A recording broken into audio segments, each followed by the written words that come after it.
పని జరుగుతుందా లేదా అని మనం పరిశీలించుకోవాలి. ఆ మూడవ పని జరుగుతుందా లేదా, అర్థం చేసుకుంటున్నామేమో, అందరికంటే ఎక్కువగా అర్థం చేసుకుంటున్నాము, అందరికీ ఎక్కువగా దాని గురించి మనకు తెలియపరచబడుతుందేమో, కానీ ఆహారంగా పుచ్చుకోవడం నేను అంటే ఏమి ఇవ్వట్లేదు, నాకు బలముని ఇవ్వట్లేదు. దేవుని యొక్క నామాన్ని బట్టి జ్ఞాపకం చేస్తున్న వాక్యం మనకి ఏమి ఇవ్వాలమ్మా, బలాన్ని నింపాలి, తృప్తిని కలగజేయాలి. తృప్తి లేకుండా ప్రభు సన్నిధిలోంచి మనం బయటికి పోవడానికి వీల్లేదు. తృప్తి లేకుండా ప్రభు సన్నిధిలో బయటికి పోతే సహోదరుడా, దానివల్ల లాస్ అనేది మనం పొందుకుంటాం, ఆ నష్టం మనం పొందుకుంటాం. దేవుడు నాతో మాట్లాడిన మాటలు మీతో మాట్లాడుతున్నాడు.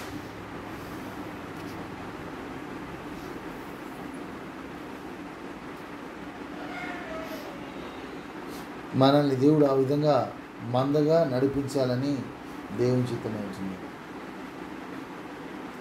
తర్వాత కన్నుల్లో ఏముండాలమ్మా, వెలుగు ఉండాలి. ఏముండాలమ్మా, వాక్యము. ఆది అందున్న వాక్యం ఏంటమ్మా, ఇంకో పాయింట్ కూడా ఉంది, ఏంటిది, వాక్యము వెలుగు అయి ఉండాలి. సో వాక్యాన్ని ఇప్పుడు ఎలా మనం తీసుకోవాలి, వెలుగుగా తీసుకోవాలి. వెలుగు ఎక్కడ ఉండాలి, నీ కన్ను దీపమైనప్పుడు నీ కన్నులో నీ దేహం అంతా కూడా వెలుగుమయం ఉండును. అంటే కంట్లో ఏముండాలి, ద లైట్ షుడ్ ఫిల్, అంటే నీ వాక్యం అనేది నీ కంటిలో వెలుగుగా అది ఉండాలని దేవుడు చిత్తమవుతున్నాడు. నా కంటికి వెలుగు ఇచ్చేది ఏంటమ్మా, వాక్యం. ఎందుకు వేయాలమ్మా, ఎందుకు ఇవ్వాలి మనకి కన్నులకు ఆ విధంగా అంటే, మన కంట్లో ఉన్న మన కంట్లో వదిలిపెట్టిన మెయిన్గా ఎదుటి కంట్లో వారి యొక్క చెడు చూడకుండా ఉండటానికి నాకు కావాల్సింది వెలుగు. ఎదుటి వానిలో ఉంటున్న తప్పులు ఎదగకుండా, ఎదుటి వానిలో ఉంటున్న తప్పుల్ని మనం ఎత్తి పట్టకుండా, ఎదుటివాణి అంటే బయట వాళ్ళు కాదేమో, సహోదరుల మధ్య మాట్లాడుతున్నాం. అందుకేం కావాలి, లార్డ్ గివ్ మీ లైట్ అడగాలి. 8వ అధ్యాయంలో మనం చూస్తే అక్కడ యోహాను సువార్త 8వ అధ్యాయంలో వ్యభిచారం చేసిన స్త్రీని తీసుకొచ్చినప్పుడు ఏం జరుగుద్దామా, వాళ్ళందరూ రాళ్ళు ఏమంటారు కదా, మీలో ఎవడు పాపం చేయలేదో అంటే అందరూ మనస్సాక్షిలో కూర్చోబడి ఏమైందమ్మా, అందరూ వెళ్ళిపోయారు. ఏం మాట్లాడు దేవుడు, ఏమన్నాడు, ఒకటే మాట్లాడు, ఏమన్నామ్మా, ఎవడు పాపము చేయలేదో వాడు మొదటిగా. ఎవరు పలికారు ఆ మాట, ఎవరు పలికారు, యేసు ప్రభు. అంటే వాక్యమైన దేవుడు శరీరధారిగా ఈ లోకంలోకి వచ్చి ఏం పలుకుతున్నాడు, ఎవరు పాపము చేయలేదో వారు మొట్టమొదటిగా రాయివేయండి. అంటే వాక్యము ఆయన నోట నుంచి ఏమైద్దామో, వాక్యం బయట రాగానే వెలుగు, ద లైట్ హెస్ కమ్. ఆయన నోటి నుంచి మాట వచ్చేసింది. ఏమొచ్చింది, ఎవడు పాపము చేయలేదో వాడు మొట్టమొదటిగా రాయి వేయాలి అనేది ఏంటమ్మా, వాక్యమైన దేవుడు శరీరధారిగా ఈ లోకంలోకి వచ్చి పలికిన మాట నోట్లోంచి రాగానే ఏమవుతుందమ్మా, the light has been come out.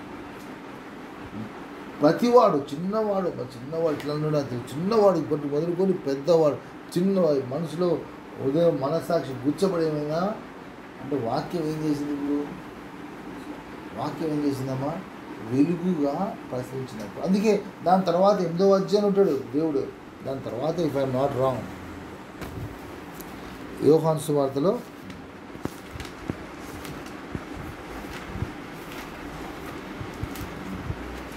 8వ అధ్యాయం నేను అదేమన్నాడు, అమ్మా వారెక్కడ ఉన్నారు, ఎవరినూ నీకు శిక్ష విధింపలేదా అని అడిగినప్పుడు ఆమె లేదు ప్రభువా అని. అందుకు యేసు నేను నీకు శిక్ష విధింపను, నువ్వు వెళ్ళిగా పాపం చేయకమని ఆమెతో చెప్పిన తర్వాత మరల యేసు నేను లోకమునకు వెలుగును, నన్ను వెంబడించేవాడు చీకట్లో నడవక జీవపు వెలుగు కలిగి ఉండునని. నెక్స్ట్ వర్స్ అది తర్వాత ఉన్న వాక్యం, అది ఏం వాక్యం అమ్మా, నేను లోకమునకు వెలుగును. సో వెలుగు వస్తుంటే ఏమైందమ్మా, మనస్సాక్షి గుచ్చబడింది. మనస్సాక్షి కూర్చోబడింది. నేను అదే అంటున్నమాట. ఏంటమ్మా, ఇతరులు తప్పు అక్కడ ఎందుకు వచ్చారు? వాళ్ళు ఇతరులు తప్పు చూపించడానికి వచ్చారు.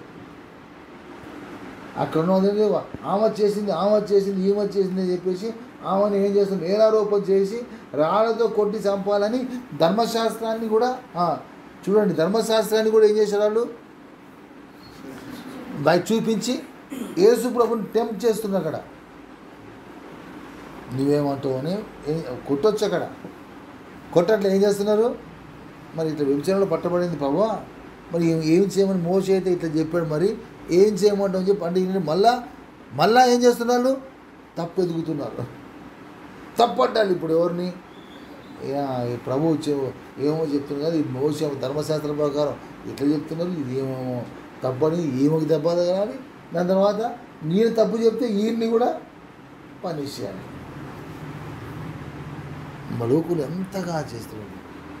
ఒక్కటే మాట ఏంటమ్మా, వెలుగు మీలో పాపము చేయని వాడేవాడు అయిపోయాడు, అందరు కూర్చోవాడు. అంటే వెలుగు ఏం చేసింది, ఈ పాపాన్ని అంటే ఇతరులని ఏమైందమ్మా, ఇతరులని క్వశ్చన్ చేయకుండా ఏం జరిగింది, వాళ్ళు పరీక్షించుకొని, అది మనం తెలుసుకోవాల్సింది. మన కనులకి ఏం కావాలమ్మా, వెలుగు కావాలి. వెలుగు లేకపోతే ఏంటంటే పక్కన మనం ఏం చేస్తాం, పాయింట్అవుట్ చేస్తాం, తిన్న ఇంటి అవసరాలు లెక్క పెడతాం. ఇన్ అదర్ సెన్స్ క్షమించాలన్నమాట, ఎందుకంటే చెప్పకుండా ఉండలేను. తిన్న ఇంటి వాసాలు లెక్క పెడతాం. నువ్వేంటి, అదేంటి, ఇదేంటి క్వశ్చన్స్ ఏంటమ్మా, ఎవరిని క్రీస్తు శరీరాన్ని, పర్సనల్గా కాదు ఏంటమ్మా, క్రీస్తు శరీరాన్ని ఎత్తిపట్టేంత ధైర్యం చేస్తుంది. ఎంత భయంకరం ఆలోచించి ఏం లేదంటే ఎవరికమ్మా చీకటి, అది అన్నమాట.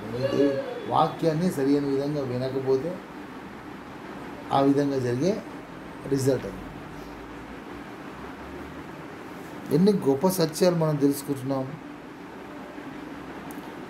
తర్వాత మరుగైన మన్నాను భుజింపనిస్తాను ప్రభు. మరుగై ఉన్న మన్నాని అంటే మరుగైన మన్నాని రాజు చెప్పిన నాయకత్వం ఉండాల్సిందే కదా.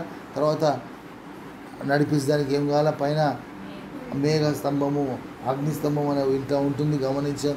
ఇవన్నీ కూడా నడిపిస్తే ఏమైందమ్మా, ఆ మన్నాని ఆ యొక్క వాక్యాన్ని అక్కడ ఎవరికమ్మా, ఎవరైతే నడుస్తున్నారో, ఎవరైతే నాయకత్వంలో ఉన్నారో, ఎవరైతే మందగా నడుస్తున్నారో వారికి ఏముందమ్మా, ఆ యొక్క మరుగై ఉన్న మన్నాని భుజింపనిస్తా అంటున్నారు.